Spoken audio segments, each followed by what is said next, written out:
Welcome back to another episode of Harmonious at Lunch, the show that fuels your business success. I'm Brandon Gano, your host and guide through the world of harmonious business growth. Today, we're unlocking powerful strategies with industry experts to help your business thrive. If you're a business owner, entrepreneur, or executive, you are in the right place. Join me and our incredible guest today on the journey to clarity, growth, and success. It is time to revolutionize your approach to business. Let's dive in with another episode of Harmonious at Lunch. Welcome back into some more bite-sized business advice. And today's episode, I think, is going to be fascinating just talking to our guests before we started recording here. And the topic is Dante's Inferno and the quest for entrepreneurial immortality. I don't know about you as a listener, but I do not put Dante's Inferno in the category of a business book or a business-themed anything. So I'm excited to unpack this with you over the next 15 minutes or so. So let me welcome our guest, Alexander Concepcion. Welcome to the show, and thank you for being here. Thank you for having me. So Dante's Inferno and business. You know, I went to business school, and I was never assigned that book in any of my business classes. So you gotta break this down for me. Yeah, right off the bat, I don't really see the link. Great. Yeah.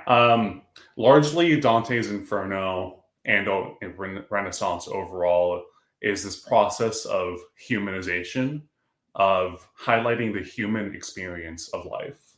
And business school, which I also went to, is the process of like separating the human experience from entrepreneurship, where you learn about formulas and business jargon and things that are relevant for Fortune 500 companies. But in that entire educational experience, the human experience gets lost.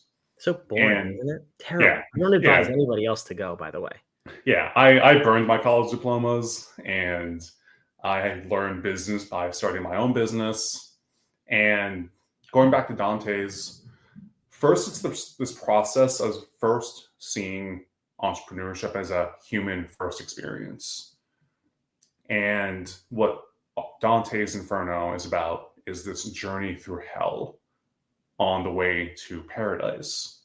And in the business sense, the reality is most of us don't make it. Most entrepreneurs don't make it. Most businesses fail, and you never find out why. Like what I was saying before, people who crash their businesses don't do podcast tours to explain why they messed up. So all these stories of people going through intense trauma and awful things happening, you never hear about. It's this massive survivor's bias. So in the same way, Dante's Inferno presents all these reasons and layers of how people wind up in hell. I wanted to understand why entrepreneurs fail. Why do businesses die?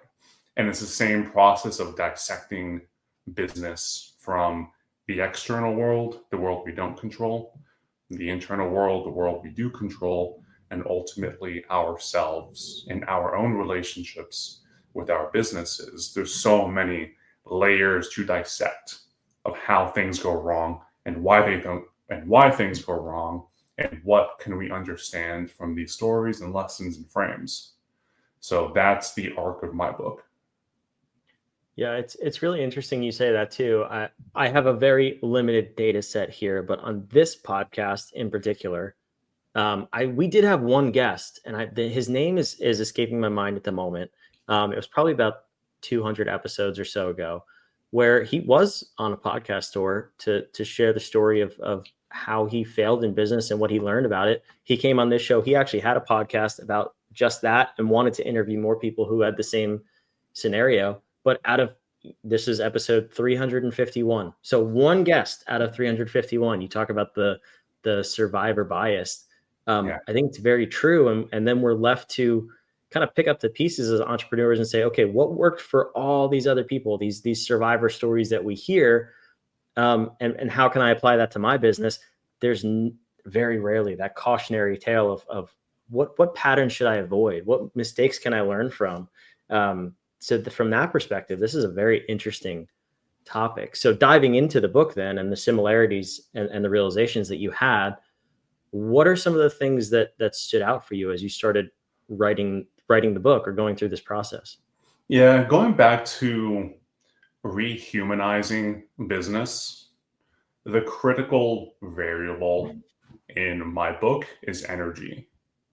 And like for a business, you need kind of three critical elements like money, time, and energy. Like obviously money, because we're not doing nonprofits, you need time to do the things to make the money. But more important than anything else is your human individual energy, because you are the one that powers all the stuff. And if your own human energy evaporates, then everything is going to fall apart because there's nothing to run it anymore. So to me, survival is a choice. It's a choice. Am I going to continue to work on the thing? Am I going to give my human energy to this business or am I not? Because in the reality, businesses don't really fail. It's people just stop giving it energy and then the business dies. So survival is about what makes you keep making the choice to say, yes, I'm going to keep doing this. And so that energy component is, it factors in like the emotional costs, the costs of like stress and anxiety and burnout and all of the human parts that we sacrifice to run our businesses. Because if that thing falls apart, then everything falls apart. Yeah. How do you kind of determine, and this is you specifically, Uh, and maybe even other people that you've talked to or work with, like how do you determine those things that you effortlessly give energy to versus those things that maybe suck your energy? Because I think like the burnout conversation, for example, is to me just a misallocation of your own human resource to the things that drain your energy rather than the things that give you energy. And I think it's different for all of us. It's a unique yeah. makeup for everybody, but failing to identify what those two buckets are is really what causes burnout and then business failure ultimately. I'm curious your take on that. Yeah. Building on that idea, I think it's totally right. I think burnout is so common because we tend to look at business in the business school way, which is very Mhm. spreadsheet, numbers, KPIs type orientation. But what you don't see on spreadsheets is your own human energy. Like there's no line item for physical exhaustion or emotional exhaustion. So we treat it as this, as if it's an infinite resource, and it's not.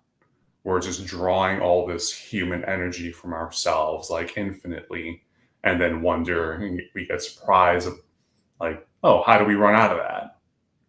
So I think practically it's important to treat like your own personal human energy as another line item. Mm. Because imagine being really profitable and really miserable. Well, I mean, you don't have to imagine it. Right. There's a ton of people doing that. Yeah. And to me, that's not surviving No. because it's not even about the business surviving. It's about you, the entrepreneur, surviving. And I even argue at the end of the book, if you're in a bad relationship with your business, then it's better to shut it down. Or maybe sell it or do something else or change your relationship with the business. But it's more important that you personally survive, that the energy, like the brilliance and creativity and problem solving version of yourself survives. And if your business has to go for that version of you to survive, then so be it. Because I think there's a lot of people who don't like their businesses. They don't have healthy relationships with their businesses. And they still kind of grit their teeth and keep working on it and keep working on it. When in reality, they're also looking for permission that maybe it's okay to shut it down and move on to something else. I find that with all levels of the business, employees too. You Mhm. go into so at Human Op, we have actually uniquely found a way to add that line item in for the human energy component, and through our algorithm and our analysis, we can tell if someone's either burnt out, on the verge of burnout, or doing things that actually energize them and help them thrive, not just survive. But employees, I think, are even more guilty of this because as entrepreneurs, we are, I like to say, naturally creative, or a little bit more creative than the average employee. And you find that people are just sticking out in jobs and roles that they don't like. They're doing things that burn them out, and they're afraid to say anything because they can't picture the consequences. So in this analogy, I think, that really is hell, right? It's like you're selling your soul for a paycheck. Yeah. That's whether you're the entrepreneur or the employee, anywhere in between. It just doesn't make sense to me. And so, now that we're talking about this, the analogy is very real, and I think it's on point what you've done here with your book. Mhm. What have the response been from people when they read this, whether it's the entrepreneur, the employee? Um, do people really resonate with this? Yeah. It's all the feedback that I've gotten has been pretty deep and profound Hmm. because I know nothing like this has ever been done, but I think it's so necessary. And since you have, whether people want it or not, more and more people are going to kind of get backed into a corner, and entrepreneurship is going to be the only way out. Yeah. So you're going to have a lot of smaller micro businesses, and the smaller business becomes, the more intimate and personal and human it becomes. And that's why I think it's so important to treat entrepreneurship and business as primarily a human experience. I think that's what gets lost. Yeah. Yeah, I absolutely agree. And we need to get back to embracing that part of ourselves too, the human part, and not saying I need to look like somebody else or perform a certain way. Like, truly understanding yourself first is immensely powerful. And I think we've seen this to some degree over the past, I'll say, 2 decades. You look at, I'll use a seemingly crazy example of craft beer, right? I mean, 2 decades ago, craft beer was a thing. It wasn't really the craze that it is today. Now you have microbreweries, you have different labels and brands, and you even have the big companies like Anheuser-Busch creating quote unquote craft beer. It's because locally people wanted to do this thing. They wanted uh, to pour their heart and soul into a product that they loved and then share it with the local economy. Yeah. And I think we're getting back to that in a variety of different industries, but it's that human piece. This is my take on this thing. Mhm. And craft breweries are wildly successful because they're not trying to be Anheuser-Busch. They're just Yeah. trying to be themselves. And so I agree with what you're saying, and I hope more people do embrace that. What do you say is that first step? So somebody, let's say someone's hearing this or someone reads your book, and we're both now encouraging them to embrace the human element, start a business, start a micro business, and then see where it goes from there. Understanding everything from the perspective of your book, what is that first step to embrace the human element and put that into their individual business? Yeah. It's funny that you brought up craft brewery as an example, because one of the people in my book is my cousin who's in the process of opening up his small neighborhood microbrewery That's in crazy. in Miami, and he's one of the heroes of the book. And he is that kind of person whose brewery is going to be an amazing expression of who he is. And I'm super excited to see it. And I think what's misunderstood or not emphasized enough is the advantage that small individuals have over big mega entities. For example, I've got a small real estate company in Texas called Taco Street Locating, and I it's a business that helps people find apartments, but I'm in a niche where there's much bigger players with much bigger resources, with way more agents, with way more everything that I have. But being alone and having my own brand, my own everything, I actually have a massive advantage because being small lets me create a much more human, intimate experience in a way that bigger players can't. So it's why people love going to the small neighborhood coffee shops where it's a one of one versus Starbucks, because a small player can create a more intimate human experience in a way that big players can't. So I think so just practically being small and not having resources, you can use it to your advantage by being more human, showcasing your personality. That's how I stand out in my business. So one of the chapters in the book is about competition, and I argue that competition is not real in business, because in a competition, it's like chess. It's me versus you, and whoever fulfills the rules better or scores more points wins the prize. But in business, it's the customer, the consumer choosing this, say, brewery versus that brewery. So it's the customer that has a choice. They have agency in this decision. So the risk to you as a business owner is not that another business beats you in a game. The risk is that you get replaced, is that someone chooses not you. So it's all about the choice.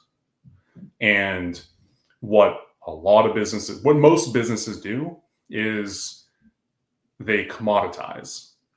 They just copy what everyone else is doing. And this is pretty much every industry.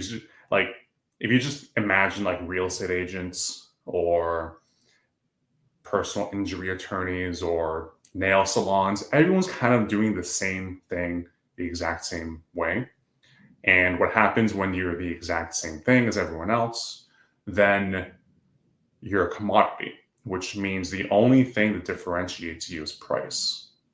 And I'll argue that a commodity business like that isn't even a business. You're effectively being a freelancer to a market that you don't control, because you don't control pricing anymore. So flipping the idea of a commodity, something that's infinitely replaceable, to something that's irreplaceable, is a monopoly, where you are the one of one. And if you're a monopoly, like, you are the only one. You can't be replaced.